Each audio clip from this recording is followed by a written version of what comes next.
ఓదార్చే ప్రకటన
ప్రత్యేకించి ఈ వెలుగుబడి పూజలో ఇతరుల కోసం ప్రార్థన చేద్దాం.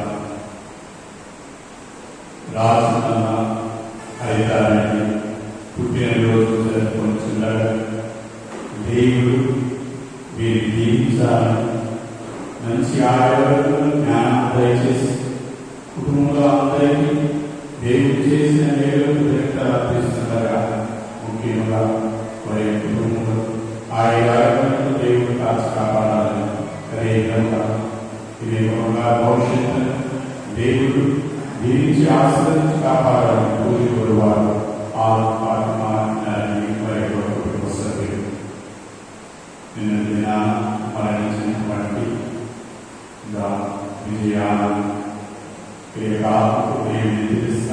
తనతో ప్రార్థించాలని పూజ కోరువారు జానమని ఇతర సభ్యులు ఇతర పాటు మన వ్యక్తిగత జోడి వేసి ఈ వ్యక్తిగత విజయం యోగ్యంగా పాల్గొంటారు. పితా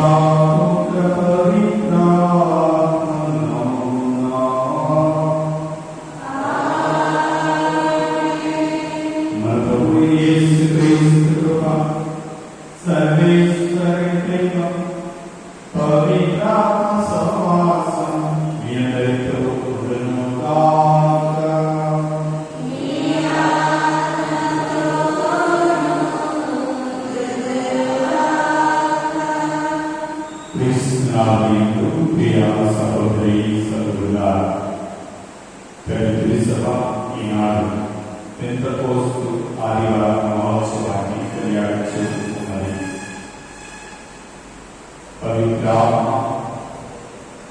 పవిత్రాత్మ వసించడం, పవిత్రాత్మ వరాలను పొంది పవిత్రాత్మ తోడుతో మన జీవితాలను ధన్యం చేసుకుని ఆహ్వానిస్తుంది. ఒకవేళ తప్పిదములు పాపము విరోధం పవిత్రాత్మకు వ్యతిరేకం చేసినట్లయితే అది వారిని పాపమని కోరుకుందాం. పశ్చాత్తాపడదాం. Yeah.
చేస్తున్నాము.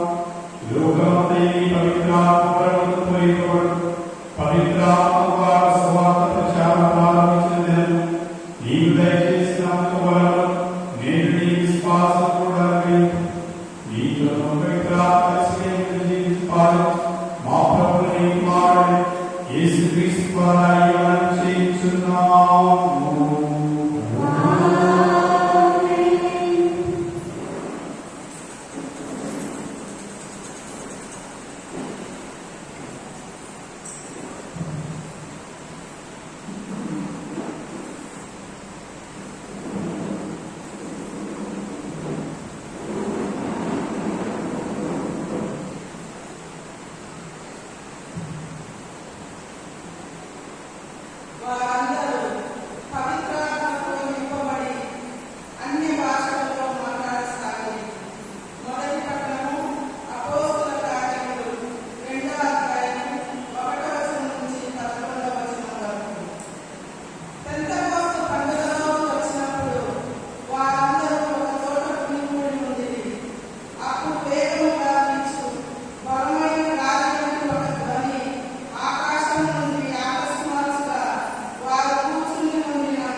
అధ్యాయము 26వ వాక్యం నుండి 27వ వాక్యం వరకు, మరి 16, 12, 15 వాక్యాలు.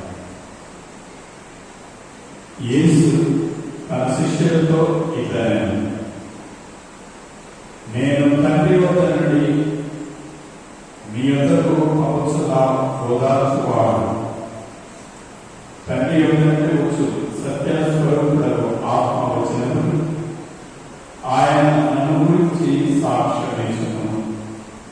మీరు మొదట నుండి నా వెంట ఉన్నవారు కనుక మీరు నన్ను గురించి సాక్షులు.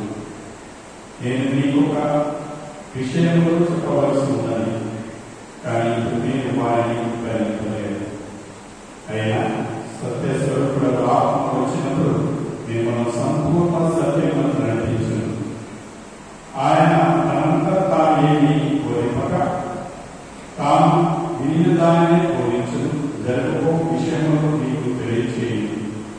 ఆయన నన్ను మహిమపరచును. ఏదైనా ఆయన నాకున్న దాన్ని నా నుండి గైకున్న దాన్ని మీకు తెలియచేయను చెప్పింది. తండ్రికి మొదలంతా నాది, అందుచేత నా నుండి గైకుని మీకు తెలియచేయమని చెప్పాను. మా ఈ రీతిగా ప్రభువు బోధించను. ఇది క్రీస్తు సువిశేషము.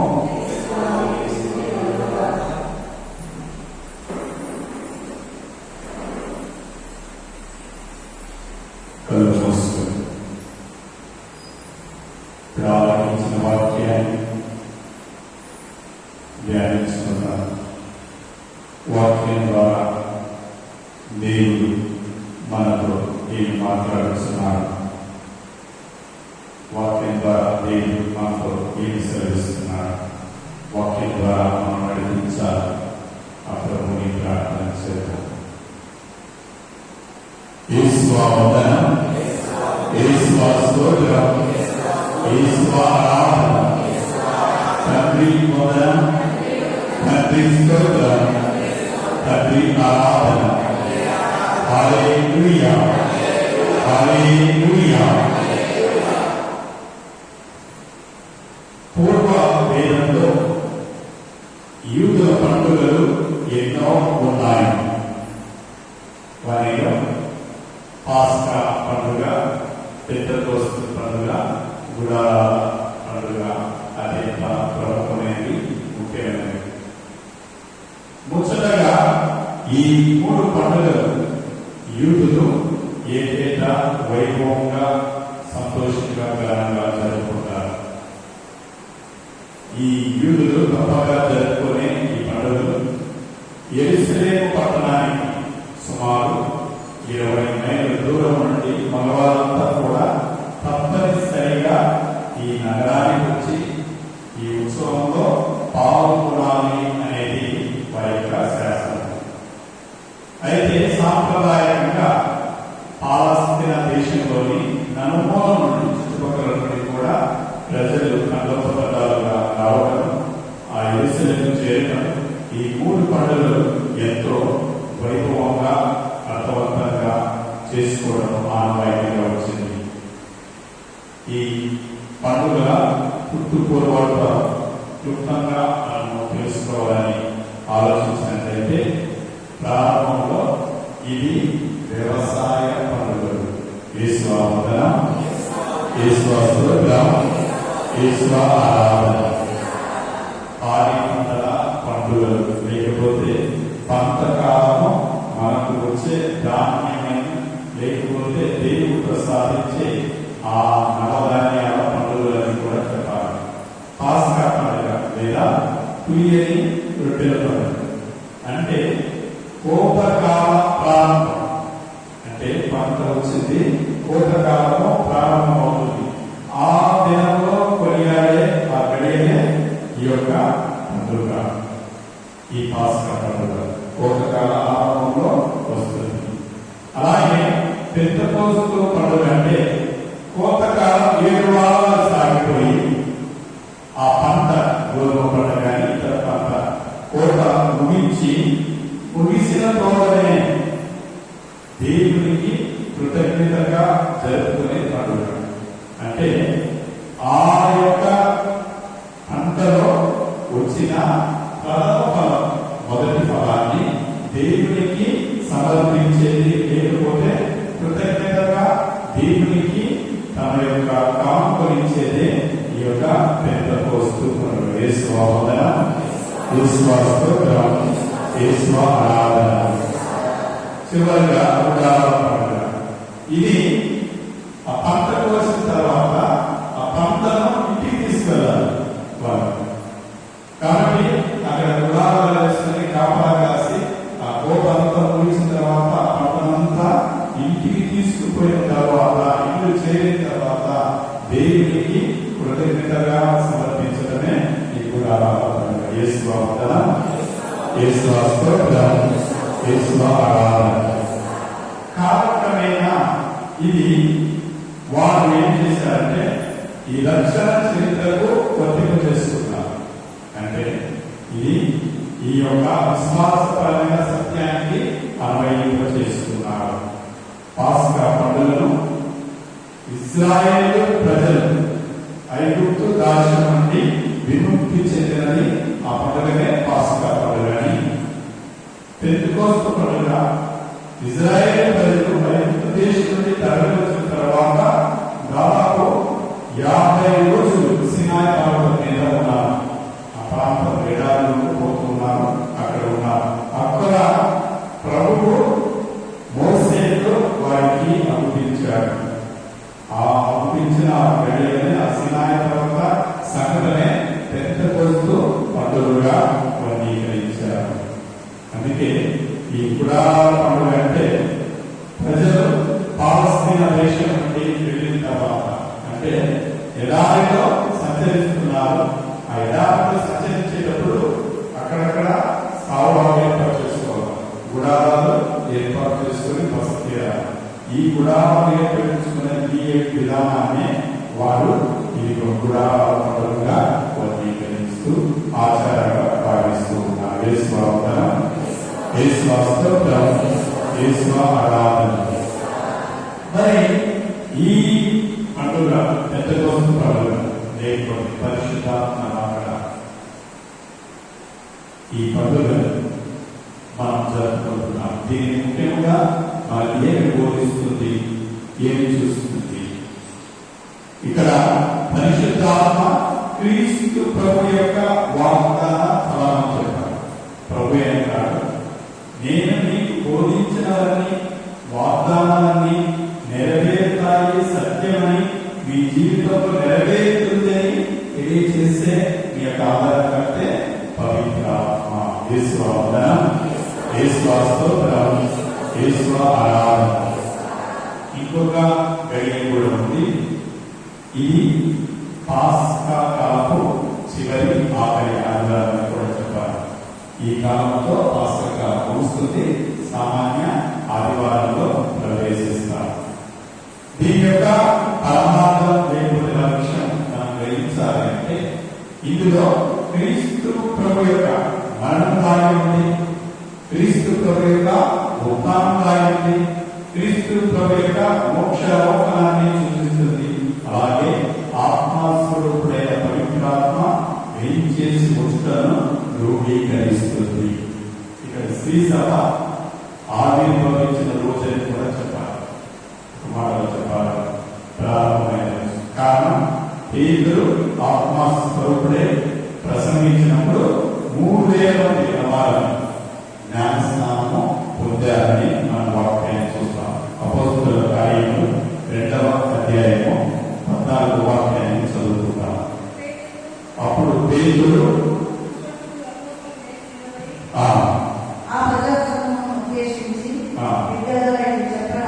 అక్కడ పేతురు తన యొక్క ప్రసంగాన్ని ఉద్దేశించుకుంటున్న జనసమూహం చూసి ఆ ప్రసంగాన్ని చేయడము ప్రారంభించారు. 40వ వాక్యాన్ని చదువుకుంటాం. 40వ వాక్యం. ఇంకను దుర్మార్గులు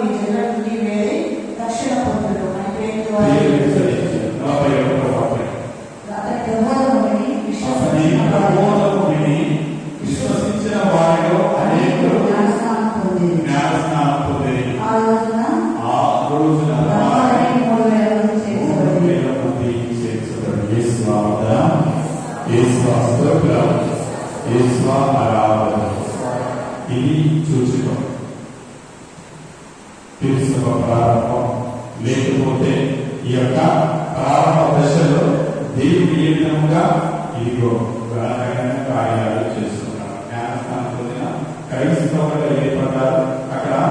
లేకపోతే అపోస్తలులు వారి యొక్క పరిచయ బోధన ద్వారా సత్యస్వరూపుడైన ఆత్మ సర్వేశ్వరుడు వారిని ఆవరించి చేసిన ఘనమైన కార్యం. మొదటి పట్టణాన్ని చూశాం, పెంతెకోస్తు దినం. అప్పుడు వేగంగా బీచ్ బలమైన కాబట్టి ఒక ధ్వని, అలాగే అగ్ని గాలుల నాలుక వలె వ్యాపించినది. తర్వాత వారు అన్య భాషలలో మాట్లాడసాగి. ఇక పరిశుద్ధాత్మ ఐక్యత వరడాన్ని ఏర్పాటు చేసిందని చెప్పాలి. మన కుటుంబంలో కానీ, సంఘంలో కానీ, దేశంలో కానీ, అలాగే నీలో కానీ, నాలో కానీ, మనందరిలో పరిశుద్ధాత్మ పనిచేసినప్పుడు, పరిశుద్ధాత్మ ఉంటే అక్కడ సఖ్యత ఏర్పడుతుంది, అక్కడ ఐక్యత ఉంటుంది. యేసువాదనం, యేసువాస్తవం, యేసువారాధన. తండ్రి వందనం, తండ్రి స్తోత్రం, తండ్రి ఆరాధన. అలాగే రెండో పాఠంలో కూడా మనం ఆలోచిస్తాం. మన నిన్న ఆత్మ వరాలు కూడా కొన్ని వివరించబడుతూ ఉంటాయి.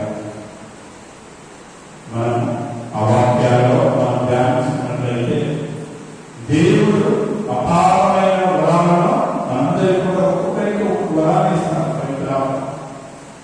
ఒక్కొక్కరికి ఒక్కొక్క వరాన్ని ఇస్తారు. ఇవన్నీ కూడా ఇతరుల మేలుతో, ఇతరుల యొక్క అభివృద్ధి కోసం. అందుకే ఆ ముఖ్యమైన మాట ఒకటి మనం ఆలోచిస్తాం. ఏ పాపాయమైనా క్షమించబడుతుంది, కానీ పరిశుద్ధాత్మకు వ్యతిరేకంగా చేసిన పాపము క్షమింపబడదు. యేసువాదనం, యేసువాస్తవం, యేసువారాధన. ఈ పరిశుద్ధ ఆత్మకు వ్యతిరేకంగా చేసే పాపాలు ఏమిటి? మొదటిది దేవుని దయ మితిమీరి ఉండటం. అంటే ఈరోజు నేను పాపసంగీతం చేశాను, తప్పిదాలను ఒప్పుకున్నాను, అయిపోయింది. నెక్స్ట్ కూడా తప్పిదాలు చేస్తాను, పాపం చేస్తాను. ఎందుకంటే దేవుడు నన్ను క్షమిస్తాడు, దేవుడు నా మీద దయ చూపుతాడు. అదే దేవుని దయ మీద మితిమీరి ఉండటం. మనం చేసే తప్పిదాన్ని మళ్ళీ మళ్ళీ చేస్తూ క్షమిస్తాడు దేవుని మనము ఆయన యొక్క దయని మితిమీరి ఆలోచిస్తాం. రెండవది దేవుని యొక్క దయ మీద అపనమ్మకం వస్తుంది. ఈ కోవులో చాలా వరకు కూడా యుధాయిస్తారు. తర్వాత వ్యక్తిగతంగా ఏ స్థితిలోనైనా కానీ నిందించుకునేవారు, సూసైడ్ అటెంప్ట్ చేసుకునేవారు ఈ కోవులో చెబుతారు. ఎందుకంటే దేవుని దయ మీద ఎలాంటి నమ్మకం లేదు. వారి యొక్క ప్రయత్నము విఫలమైంది, వారి యొక్క చేయవలసిన క్రియ చేయలేకపోయారు. కాబట్టి ఇలాంటి దుస్థితికి పాల్పడుతున్నారు. మూడవది సత్యమని తెలిసి కూడా విరోధించడం. చాలా పర్యాయాలు సత్యానికి సాక్షులుగా నిలిచి ఉండకపోవడం. నాలుగవది పరుల జ్ఞానాన్ని చూసి అసూయపడడం. అంటే వారు బాగా విమర్శిస్తున్నారు, దేవుడు వారిని బాగా దీవించాడు, వారికి బాగా ఘనమైన కార్యాలు వారి జీవితంలో జరిగాయంటే దాన్ని ఓర్చుకోలేక పోవడం, అసూయ పడటం. ఇక ఐదవది పాపపు స్థితిలో ఉండి కూడా మూర్ఖంగా ఆలోచించడం. ఆ పాప స్థితిలో ఉండి మూర్ఖంగా ఆలోచించడం. తప్పిదం చేశావు, పాపం చేశావు, కానీ పాపం మన్నింపుతుంది, దేవుడు మన్నిస్తాడు, దేవుడు దయామయుడని దేవుడి చెంతకు రాకుండా మూర్ఖంగా వాదించడము. మనం చాలా వరకు ఈ వాదన చూస్తుంటాం. వాదన దేవునికి, దేవుని క్రియలకు, దేవునికి, దేవుని ఆలోచనలకు వ్యతిరేకంగా మూర్ఖంగా ప్రవర్తించడం అని చెప్పాలి. ఇక ఆరోది పాప స్థితిలో ఉండి కూడా పశ్చాత్తాపాన్ని తిరస్కరించడము. పాపం చేసి కూడా దాన్ని సమర్థించుకోవడం. తప్పిదం చేయలేదు, పాపం చేయలేదు, నేను ఎలాంటి వాడిని అంటే ఏ పాపం చేసిన వాడిని కాదు. అందుకే ఈ గడియలో ప్రత్యేకంగా తెలుసుకోబోతుంది. ఏ పాపానికైనా క్షమాపణ ఉంది, కానీ పరిశుద్ధాత్మకు వ్యతిరేకంగా కట్టుకునే పాపాలకు నీకు క్షమాపణ లేదు. ఆరాధన తర్వాత ఈ పరిశుద్ధ ఈ గడియలో ఈ పెద్దకోస్తు పండుగ నాడు మనం తెలుసుకోవాల్సిన విలువైన సందేశం, పవిత్రాత్మ వలన ఆంతరికమైన శుద్ధి కలిగి ఉండాలి. హృదయ శుద్ధి. మన హృదయంలో పవిత్రాత్మ అగ్ని మండుచు ఉండాలి. ఆరాధన. రెండు స్థితులను మనం గమనిస్తాం. ఆంతరిక శుద్ధి, బాహ్య శుద్ధి. ఎక్కువగా యూదులు వారి యొక్క ఆచార ప్రకారం ఆచరించేది బాహ్య శుద్ధి. పూర్వవేదంలో మనం ఎక్కువగా ఈ బాహ్య శుద్ధిని ఎక్కువగా మాట్లాడుతూ ఉంటారు. ఒక మాటలో చెప్పాలంటే అంటు అంటే ఒక వస్తువులో ముట్టుకోకూడదు, ఒక మనిషిని ముట్టుకోకూడదు, ఒక స్థలానికి వెళ్ళకూడదు, అలాగే ఆ భోజనం ప్రత్యేకమైన భోజనము తినకూడదు. అంటూ అన్నారు. అంటే ఎవరైనా చనిపోతే మనం చెప్పే మాట కూడా అంటూ అంటే తాగకూడదు, ముట్టుకోకూడదు, వెళ్ళకూడదు, వాళ్ళ తల్లిని చూడకూడదు అనేది. అందుకే పూర్వవేదంలో ఒక వ్యక్తి లేకపోతే దాన్ని పరిగణించినప్పుడు కుష్ఠరోగి ఎవరికైతే కలుగుతుందో ఆ వ్యక్తిని చూడకూడదు, ముట్టుకోకూడదు, జరిగి పోకూడదు. ఎందుకంటే అశుద్ధుడు కాబట్టి ముట్టుకోకూడదు. అలాగే అంగడి నుండి ఒక వస్తువు ఏదైనా తెస్తే శుభ్రం చేయాలి. శుభ్రం చేసిన తర్వాతే తినాలి. అందుకే చాలా పర్యాయాలు వారు ప్రభువు శిష్యులకు తర్వాత యూదులకు వచ్చే మాట ఏంటంటే, అందరూ ఆచరిస్తున్నారు సహోదరాన్ని, మీ శిష్యులు ఎందుకు ఆచరించడం లేదు? ఎందుకంటే పొలంలో పోతూ అక్కడ కంకులు ఉన్నాయి, తీసుకొని తిన్నారని. అందుకే ప్రభు చాలా పర్యాయాలు వారిని వివరిస్తున్నారు. నాకు కావాల్సింది బాహ్య శుద్ధి కాదు, ఆంతరికమైన శుద్ధి.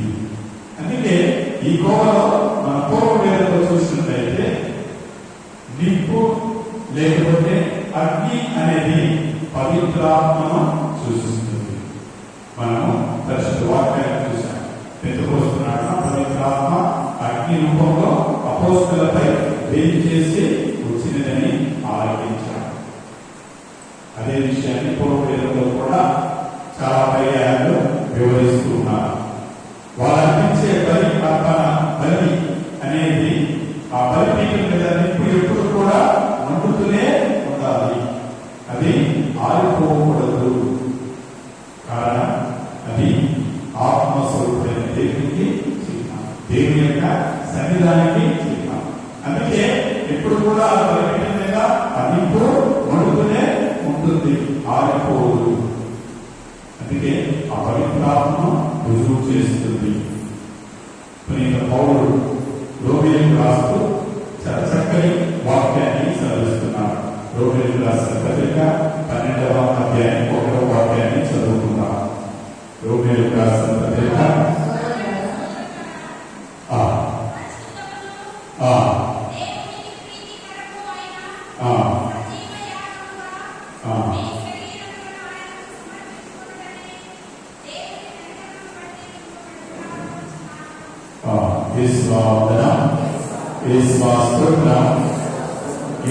ఆరాధన దేవునికి ప్రీతికరము.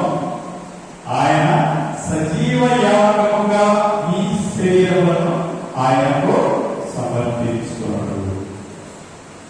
సజీవ యాగం, మీ శరీరాలు సజీవ యాగం. మీరు అర్పించే అర్పణ ఆ విధంగా ఉన్నారు. మన శరీరాన్ని సజీవ యాగంగా దేవునికి అనిత్యం కూడా అర్పిస్తూనే ఉండాలి. సజీవ యాగం అది ఎలా సాధ్యం, ఎలా జరుగుతుంది? మన జీవితాలలో అనుదినం సజీవ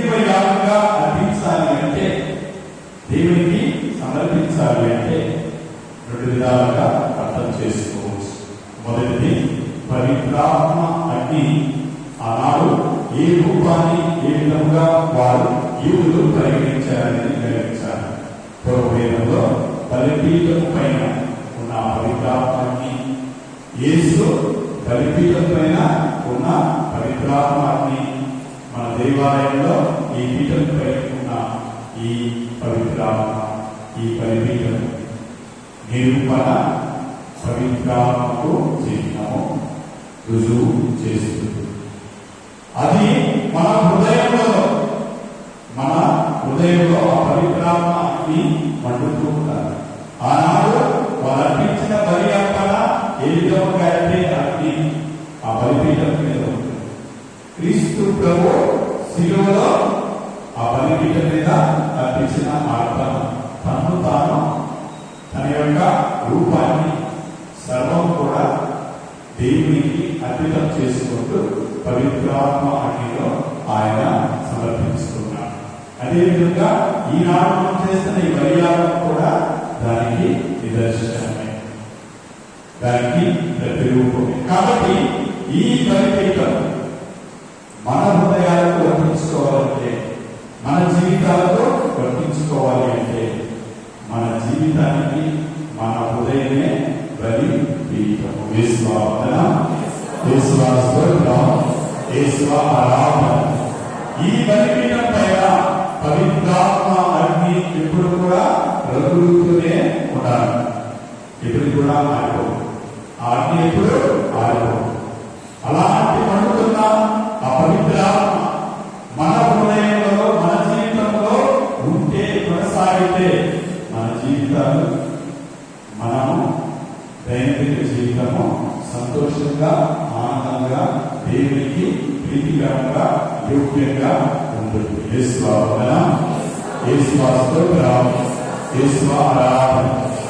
ఒకవేళ మన హృదయమైన ఈ బలిపీఠం మీద ఆ పవిత్రాత్మ అగ్ని ఆరిపోతే పవిత్రాత్మ మనలో లోపించినట్టే, నిర్జీవం.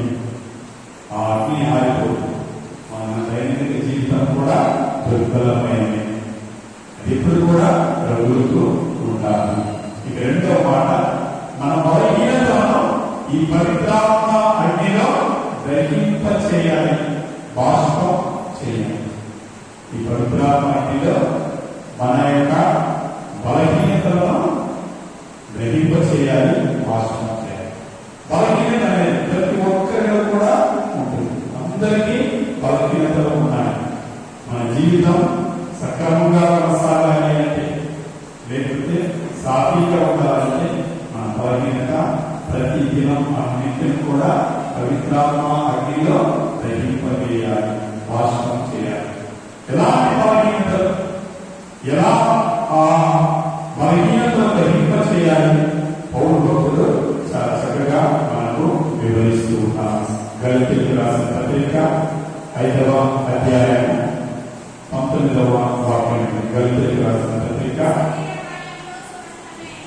శరీర కార్యములు స్పష్టమే, అవి ఏమన్నా జాగ్రత్తము, అపవిత్రత, ఆపదత్వము, విగ్రహ ఆరాధన, మాంత్రిక శక్తి, శత్రుత్వము, కలహము, అసూయ, క్రోధము, స్వార్థము, కక్షలు, వర్గతత్వము, మాత్సర్యము, త్రాగుబోతుతనము, విందులు, వినోదాలు మొదలైనవి. యేసువ వందనం, యేసువ స్తోత్రం, యేసువ ఆరాధన.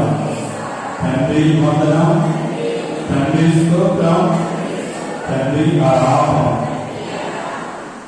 ఇదిగో నీలో కామతత్వ బలహీనత ఉంటే, ఆ బలహీనత చోటు చేసుకుంటే, ఇదిగో దానిని పవిత్రాత్మ యొక్క అగ్నిలో గ్రహింపచేయి, స్పష్టం చేయి. అలాగే శత్రుత్వం, మనందరిలో కూడా ఈ శత్రుత్వం అనే బలహీనత అనేది ఉంది. ఆ శత్రుత్వం అనే బలహీనత ఎప్పుడైతే మనము పవిత్రాత్మ అగ్నిలో గ్రహింపచేస్తామో, స్పష్టం చేస్తామో, ఇదిగో మనము ఆ యోగ్యమైన జీవితం చేస్తాం. అలాగే అసూయ, క్రోధం, స్వార్థం, కక్షలు, వర్గతత్వం, ఇలాంటి బలహీనతలు ఇంకా ఎన్నో మనలో చోటు చేస్తుంది. అందరిలో కూడా వాటిని మన హృదయంలో ఉన్నటువంటి పవిత్రాత్మ యొక్క శక్తితోనూ ఆ పవిత్రాత్మ అగ్నిలో దహింప చేస్తే, బాష్పం చేస్తేనే, లేకపోతే మన జీవితం అంతగా ఫలించదు. మన జీవితం అంతగా ఫలించదు. యేసువా వందనం, యేసువా స్తోత్రం, యేసువా ఆరాధన. తండ్రి వందనం, తండ్రి స్తోత్రం, తండ్రి ఆరాధన. హల్లెలూయా, హల్లెలూయా. అందుకే మనం గమనించాలి, మన హృదయంలో ఆ పవిత్ర ఆత్మ ఎప్పుడు కూడా మండుతూ ఉండాలి, రగులుతూనే ఉండాలి. ఎప్పుడైతే ఆ పవిత్ర ఆత్మ మన యొక్క హృదయంలో మండుతూనే ఉంటుందో, మన బలహీనత, మన యొక్క లోటుపాట్లు, మన యొక్క పాపాలను, మనం చేసే క్రియలు, దేవునికి మానవునికి వ్యతిరేకంగా ఉన్న క్రియలు ఆ పవిత్రాత్మ అగ్నిలో చేస్తే, కష్టం చేస్తే మనము యోగ్యమైన జీవితాన్ని జీవిస్తాం. దీనికి పౌరు భక్తులు ఉపయోగించిన సాధనలు, పౌరు భక్తుల యొక్క తన జీవితంలో ఎన్నో ఎదుర్కొన్న ఆ సమస్యలకు మార్గదర్శకమైన చక్కనైన ఆ ఆదర్శాన్ని ఇస్తూ తెలియజేస్తూ ఉన్నారు. పౌలు గారు ఆయన జీవితంలో జరిగిన సంఘటనలు వివరిస్తూ మనకు ఆదర్శాన్ని ఇస్తూ ఉన్నారు.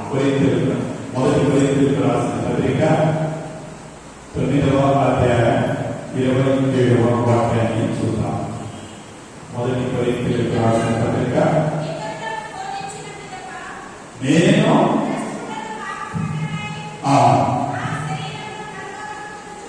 నా శరీరము నలుగొట్టుకొనుచు అదుపులో ఉంచుకొందును. యేసువా వందనం, యేసువా స్తోత్రం, యేసువా ఆరాధన. తండ్రి వందనం, తండ్రి స్తోత్రం, తండ్రి ఆరాధన.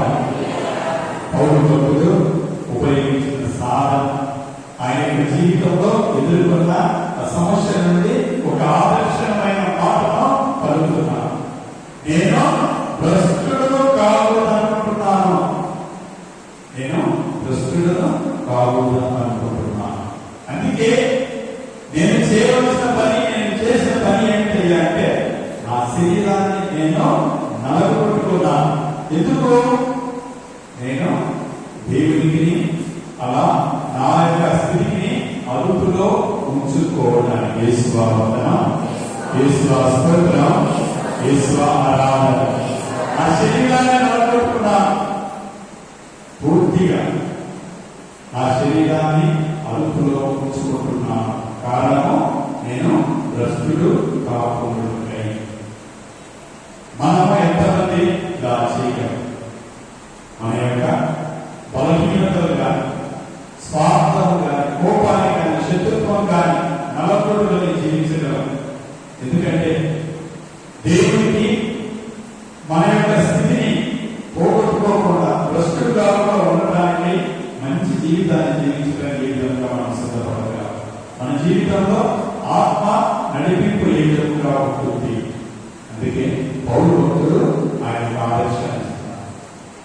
నా జీవితాన్ని నేను భ్రష్టుడు కాకుండా నేను మంచి విధంగా జీవించాలని, మంచి మార్గంలో ఉండాలని ఎన్నుకున్న, నేను చేసిన పని, నేను అవలంబించిన పని ఇదిగో, నా శరీరాన్ని నేను నలగొట్టుకున్నాను. ఆ శరీరాన్ని నేను నలగొట్టుకున్నాను, అదుపులో ఉంచుకున్నాను, నేను నలగొట్టుకున్నాను. ఎలాంటిది? నా యొక్క బలహీనతను నలగొట్టుకున్నాను. అలాగే నా యొక్క క్రియలు, చెడు క్రియలను, స్వార్థం కానీ, కోపాన్ని కానీ, పగలు కానీ, శత్రుత్వం కానీ, అసూయను కానీ నలగొట్టుకొని జీవించాను. నేను నా జీవితాన్ని ఒక ఆదర్శంగా నేను మలుచుకుంటున్నాను అని చెప్తున్నాను. రెండవ మాటగా కొరింథీయులని హెచ్చరిస్తూ పౌలు భక్తుడు చెప్పిన మాట, మొదటి కొరింథీయులకు రాసిన పత్రిక 15వ అధ్యాయం 10వ వాక్యం. మొదటి కొరింథీయులకు రాసిన పత్రిక 15వ అధ్యాయం 10వ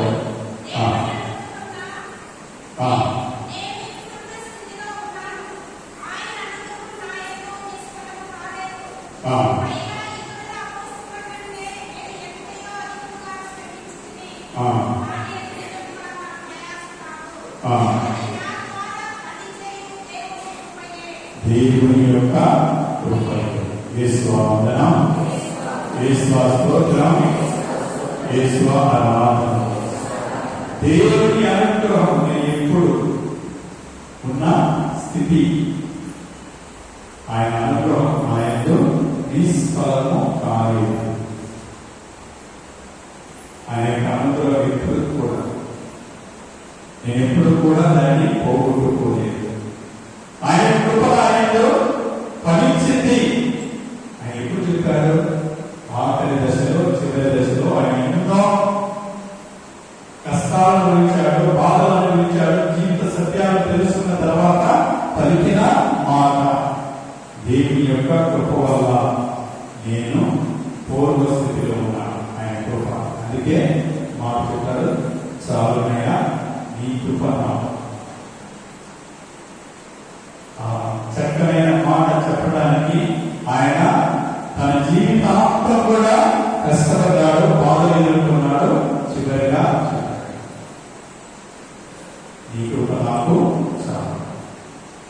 ఈ గొప్ప సత్యాన్ని వెల్లడి చేయటం అంటే, ధృవీకరించడం అంటే, ఇదిగో మీరు అనుకుంటారు, మీరు భావిస్తూ ఉంటారు, ఎందుకంటే నేను గొప్పవాడినో అధికుడనో కానే కాదు, అల్పుడను, తిరస్కరింపబడిన వాడు,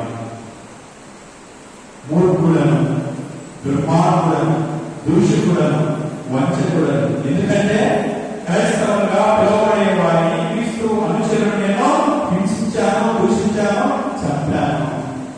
అలాంటి నన్ను ఆయన యొక్క అనుగ్రహం వలన నేను ఇప్పుడు ఉన్న స్థితి, నా యందు దేవుని యొక్క అనుగ్రహము, కృప నిష్ప్రయోజనము కాదు.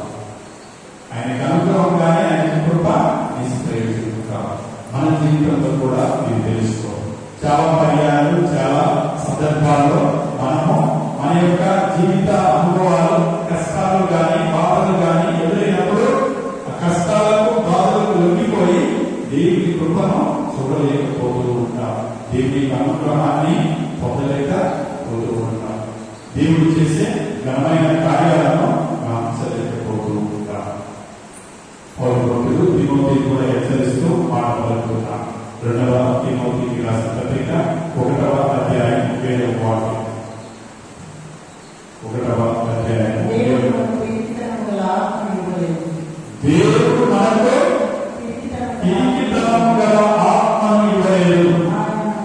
ఆయన శక్తి, ప్రేమ, ఇంద్రియ నిగ్రహం గల ఆత్మనే ఇచ్చాను. యేసు వందనం, యేసు స్తోత్రం, యేసు ఆరాధన. తండ్రి వందనం, తండ్రి స్తోత్రం, తండ్రి ఆరాధన. మాటలు రాని వారు ప్రసంగాలు చెప్పారు, పిరికి వారు బహిరంగంగా బాహ్యంగా సంచరించారు, పారిపోయిన వారు పౌరుషంగా ధైర్యంగా ముందుకు వస్తూ ఉన్నారు. కారణం మూడవ వ్యక్తి అయిన క్రీస్తు లేకపోతే దేవుని యొక్క ఆత్మ, ఆ క్రీస్తు ప్రవచించే మాట, ఆ ఆత్మ నడిపింపు మనకు పిరికితనాన్ని ఇచ్చేది కాదు, పిరికి వారము చేసేది కాదు. చాలా పర్యాయాల్లో మనం తెలుసుకోవాల్సిన సత్యం ఏంటంటే, అపోస్తులు కానీ తన యొక్క పరిచయాలు కానీ ఎంతవరకు చదివిన వాళ్ళు చాలా తక్కువే, మేధావులు కాదు. కానీ వాళ్ళు ప్రసంగించిన ప్రసంగాలు కానీ, వాళ్ళ బహిరంగంగా వాళ్ళు చెప్పిన మాట ఈ సంప్రదాయం సంప్రదించు కానీ నేనేమో ఆలోచించిన మాట కన్నడలో చూసిన దాన్ని, చెవులో వినడాన్ని సాక్ష్యము ఇవ్వలేక పోలేదు. గట్టిగా దృఢంగా చెప్తున్న కారణం, ఈ ఆత్మ నేను పిరికివాన్ని చేయదు, పారిపోయేవాన్ని చేయదు, నేను దూరంగా వెళ్ళేవాడిగా చేయదు. దేవుని ఆత్మ మనల్ని ఏ విధంగా బలపరుస్తుంది, శక్తిని ఇస్తుంది, ప్రేమనిస్తుంది, విగ్రహంతో మనము ముందుకు పోవడానికి నడిపిస్తుంది. యేసు వందనం, యేసు స్తోత్రం, యేసు ఆరాధన. మనకు పీడితం పిరికితనం కూడా ఉండకూడదు. క్రైస్తవులుగా నిలబడేలా. ఎందుకు పిరికితనం కాదు? ఎందుకంటే దేవుని యొక్క ఆత్మ మనల్ని ఆవరిస్తుంది, మనల్ని నడిపిస్తుంది. యేసువా వందనం, యేసువా స్తోత్రం, యేసువా ఆరాధన. ఇదే ఆ యొక్క అపోస్తలుల యొక్క సాక్ష్యం. ఈ పెంతెకోస్తు పండుగ మహోత్సవం పౌలు తిమోతి కూడా హెచ్చరిస్తూ ఒక చక్కనైన మాటను పలుకుతున్నాను. 2వ తిమోతికి రాసిన పత్రిక 2వ అధ్యాయము 15వ వాక్యం. నీవు చేయు పనిని గురించి యేసువా వందనం, యేసువా స్తోత్రం, యేసువా ఆరాధన. తండ్రి వందనం, తండ్రి స్తోత్రం, తండ్రి ఆరాధన. హల్లెలూయా. ఆ మొదటి భాగాన్ని ఇప్పుడు మనం చదివిన వాక్యం, నీవు చేయు పని గురించి సిగ్గుపడని వారిగా ఉండవలెను.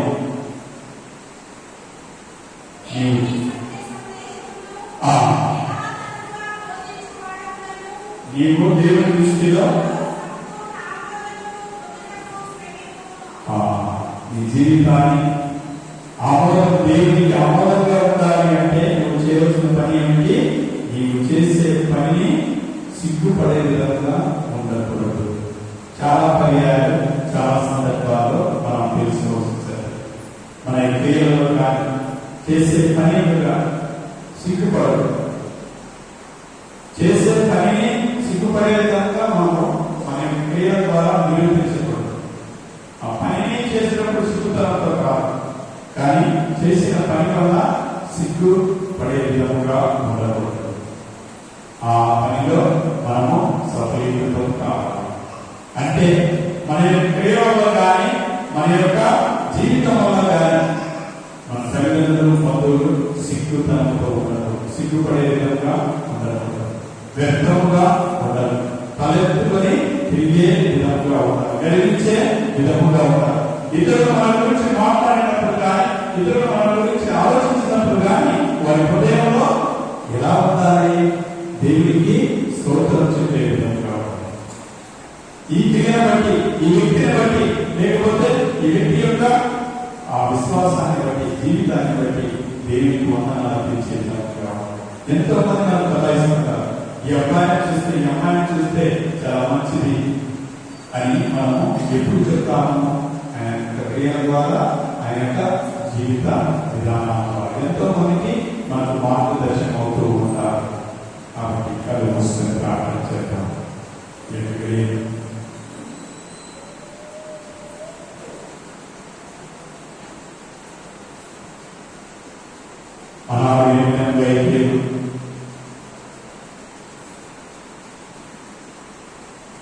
పవిత్రాత్మ తన యొక్క చరిత్రను ప్రారంభించి ఈ పెంతెకోస్తు దినం ప్రభువు ప్రవచించిన ఆ ప్రవచనం నెరవేరుతో ప్రభు యొక్క శిష్యులు, అపోస్తలులు కూర్చున్న చోట కూర్చోలేకపోయారు, నిల్చున్న చోట నిల్చోలేకపోయారు. కారణం ఆత్మ వారిలో కలిగించింది. కార్య సాధకులయ్యారు, చైతన్యవంతులయ్యారు. ముందుకు సాగి వారు వారి జీవితాలను ఉన్నతమైన స్థితిగా మార్చుకున్న మాటల ద్వారా వారు ప్రసంగాలు, దేవుని వాక్యాన్ని బోధించగలిగేవారు. తిరిగి వారు వైజ్ఞానికంగా వాక్యంగా సంచరించి వారు దేవుని కృపను పొందినట్టు వారు చేశారు. పారిపోయే వారు పౌరుషంగా, ధైర్యంగా ముందుకు వస్తూ ఉన్నారు. ఇది పవిత్రాత్మ యొక్క అనుభవం, పవిత్రాత్మ యొక్క శక్తి, పవిత్రాత్మ యొక్క ప్రభావం ఉంటే ఎంతో జీవితాలను మలుస్తున్నారు. కాబట్టి ఆ ప్రభుని మనకు ఆ శక్తిని ప్రసాదించని పవిత్రాత్మ అందరూ ప్రవేశించింది. మన యొక్క విశ్వాసాన్ని పరలోకమున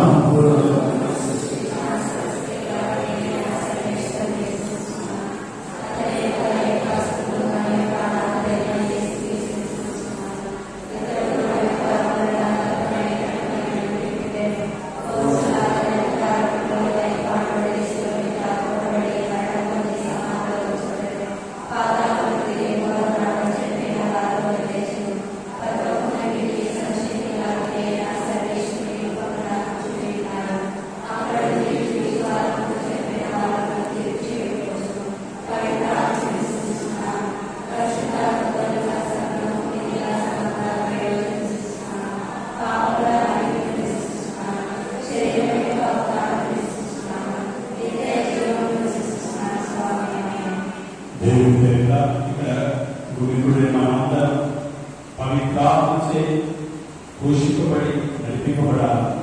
దేవుని బిడ్డలుగా వర్ధిల్లినట్టు దేవుని ప్రార్థన చేద్దాం.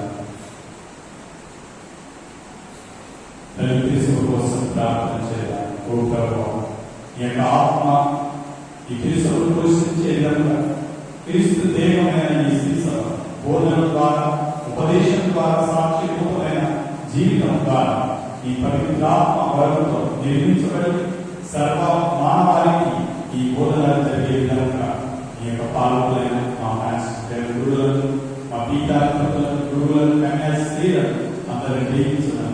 ఓ ప్రభువా, నేను చేయి ప్రార్థన ఆలకించండి. మన యొక్క నాయకుల కోసం ప్రార్థన చేద్దాం.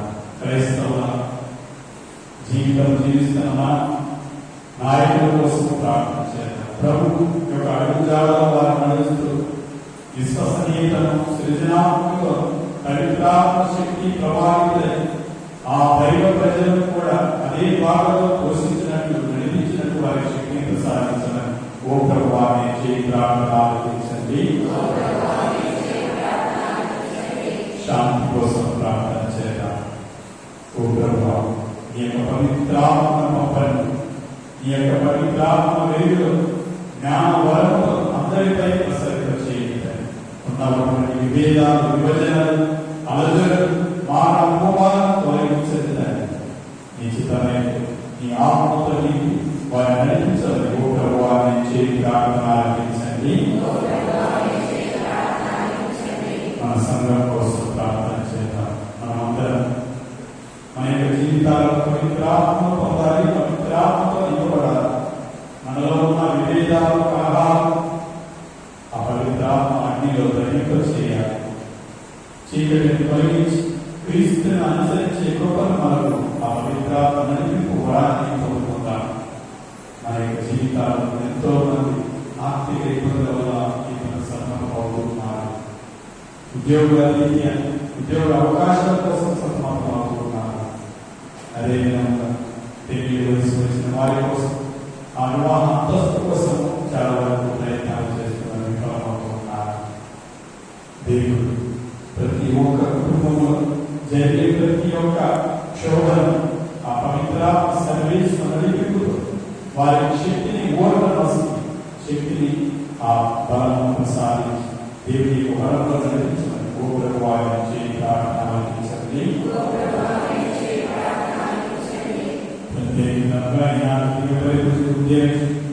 రాజమల హరితారి జన్మదినం జరుపుకోవచ్చుగా దేవి వారిని దీవించాలని ప్రార్థన చేద్దాం. మమ్మల్ని భవిష్యత్తు చేయాలని ప్రార్థన చేద్దాం. అదేవిధంగా మరణించినటువంటి రామ్, విజయ, ఆనంద్ వారికి దేవుని విశ్రాంతి పరులకు ప్రార్థన కలుగు చేయాలని ప్రార్థన చేద్దాం. కలుగు కోసం సర్వశక్తిమంతుల దేవ, ఈనాడు పెద్దపోసు దినాన పవిత్రాత్మ అపోస్తులపై మేము చేసిన విధంగా మా మధ్య, మా సన్నిధంలో మీ యొక్క ఆత్మను పంపడండి. ఆత్మ వరములతో దీవించండి. ఆ పవిత్రాత్మ బహుమానాన్ని మాకు దయచేయండి. నిశ్చితమైతే ఆ పవిత్రాత్మ వరం చే మేము నడిపించబడాలి. ఆ పవిత్రాత్మ వరంతో మా జీవితాలను మలుచుకోవాలి. మా జీవితాల్లో ఎదురైన కష్టాలు, బాధలు ఎదుర్కోవడానికి శక్తిని ప్రసాదించండి. ఆశావాదులుగా ఉండే శక్తి, బలాన్ని ప్రసాదించండి. నిశ్చితమైతే ఈ యొక్క పవిత్రాత్మ వరం మమ్మల్ని నడిపించి జీవించాలి. మా ఆరోగ్యం వారు యేసుక్రీస్తు వారిని చేయించున్నాము తండ్రి.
ఇవ్వండి.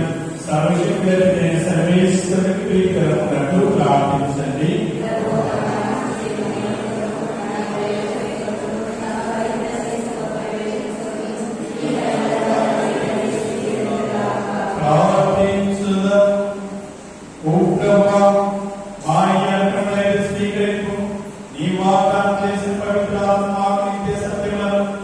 సంపూర్ణంగా తెలియజేసి ఈ పవిత్ర కార్యం పరమాత్మగా ఇచ్చిన మా ప్రభువైన క్రీస్తు ద్వారా మనం చేయించున్నాము.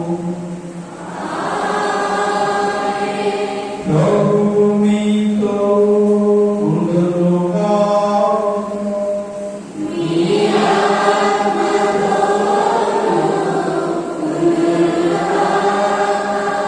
మీ మనస్సులను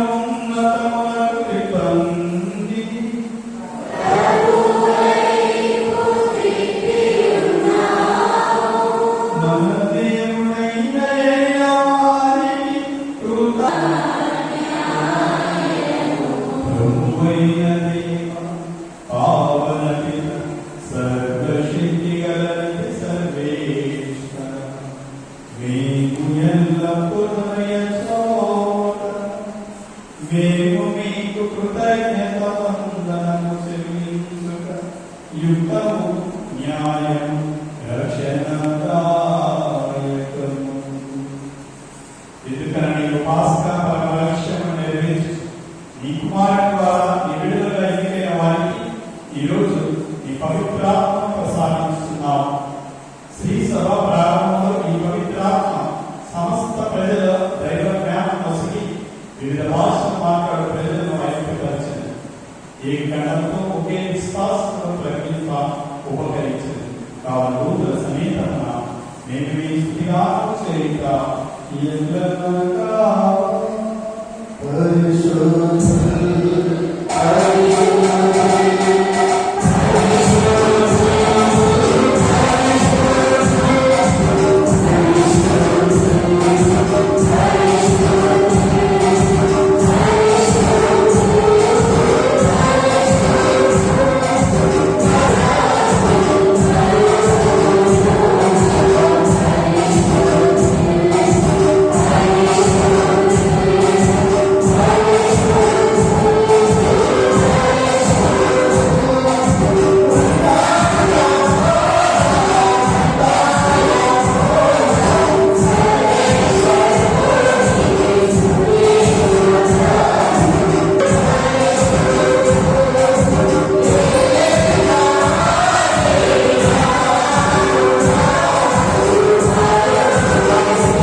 ఇది నీ కొరకు అప్పగింపబడను.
కలిగించు మీరందరూ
దినానికి మన పాపముక్తులు చేసి అన్ని కలపడి సర్వదా కాపాడు. మేము మోక్షాన్ని మా రక్షకుడైన యేసుక్రీస్తు వారిని నిరీక్షించుచున్నాము. శాంతిని మీకు అనుగ్రహిస్తున్నాను, నా శాంతిని మీకు ఇస్తున్నాను అని మీ అపోస్తలుడైన ప్రభువు అయిన యేసువా, మా పాపములై నింపక నీ శ్రీసభ విశ్వాసమును వీక్షింపు. నీ సుఖంగా నీ శాంతి ఐక్యతను అనుగ్రహింపు. యుగయుగములు జీవించు పాలించు ప్రభువా.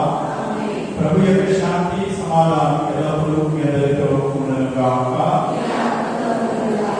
ఒకరికొకరు సమాధానం తెలుపుతారు.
చేసుకునే పక్కల నుండి గాయపడిన క్రీస్తు అనుభవించిన కష్టమా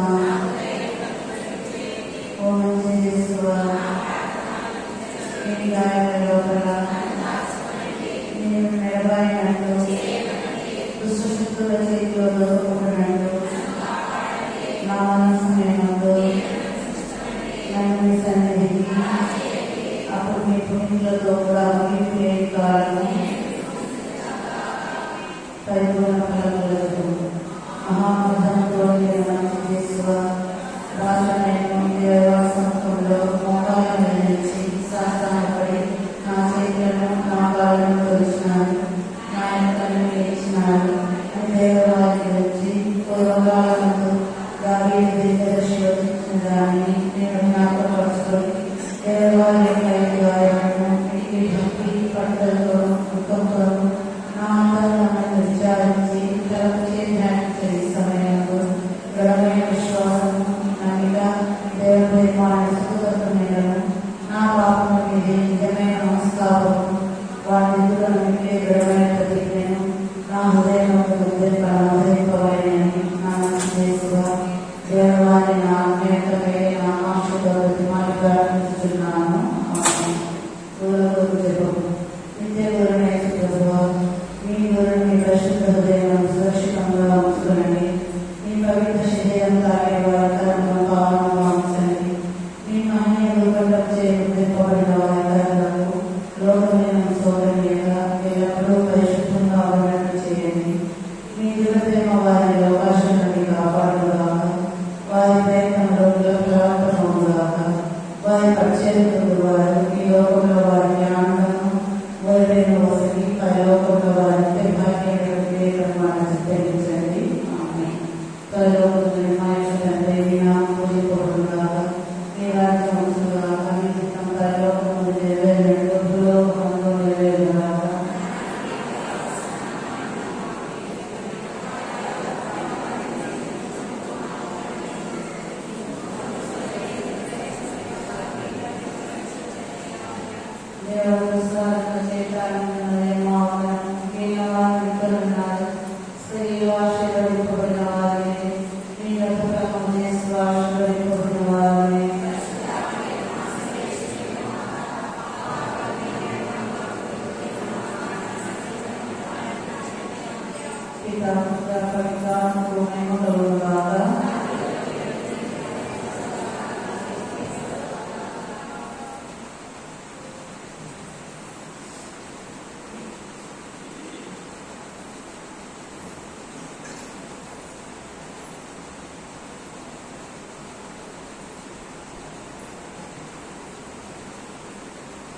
క్రీస్తునామమున ప్రియ సహోదరి సహోదరులారా, ఆదివారం నేను దేవుడికి ఇచ్చిన కానుక 7,446 రూపాయలు.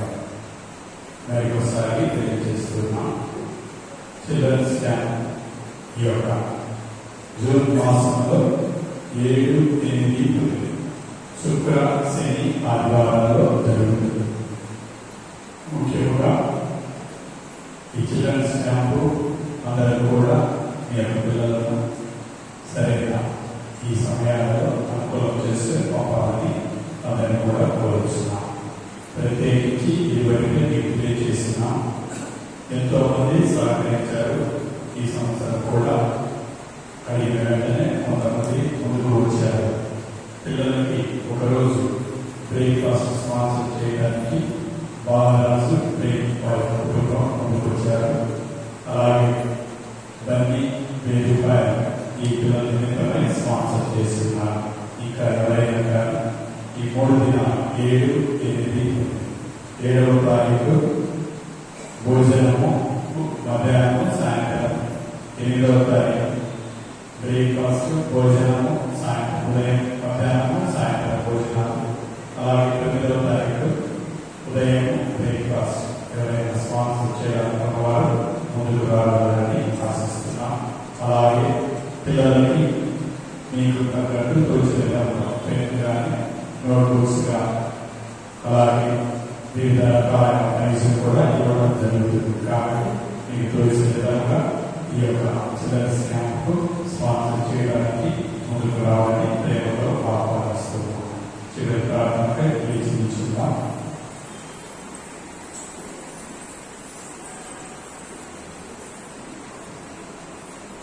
ప్రార్థించు. ఉత్సవేస్తున్నట్టు రుచి వివాహాలు ఈ పవిత్రాత్మ వర ప్రభావం మా సంపూర్ణ జీవించినట్టు తోడ్పడుతున్నా మా ప్రభు క్రీస్తు ద్వారా ఈ మనం చేయించున్నాము. ప్రభు మీ చదువుగాక. సర్వశక్తుల సర్వేశ్వరుడు పితా పుత్ర పవిత్రాత్మ మిమ్మల్ని మీ కుమారు దేవించి కాచి కాపాడుగాక. తుది సమాప్తమైంది. క్రీస్తు ప్రేమ సేవలో జీవించండి.